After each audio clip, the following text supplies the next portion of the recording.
If you are nervous about losing your emails with the update of the server migration, here's what I'd like for you to do.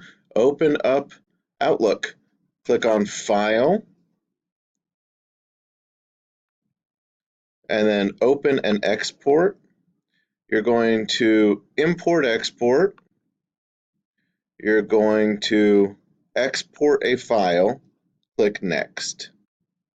You're going to make it an Outlook data file.pst, click Next. You are going to include subfolders, so click Next. You're going to click where it says Save Exported Files As. You're going to give it a name, and you're going to make sure that it's on your H drive. So the name that I'm going to call mine is Outlook Backup.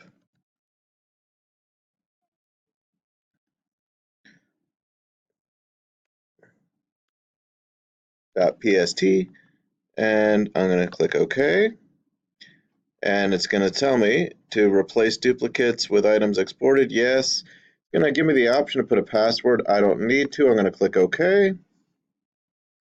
And from there, we are good to go. It'll take a couple of minutes to go, but that's all we need to do. And that'll save all of your folders. They should migrate over anyway, but if you're nervous and you're worried that you might lose something, that's what I would do. All right, have a great day. Thanks, bye.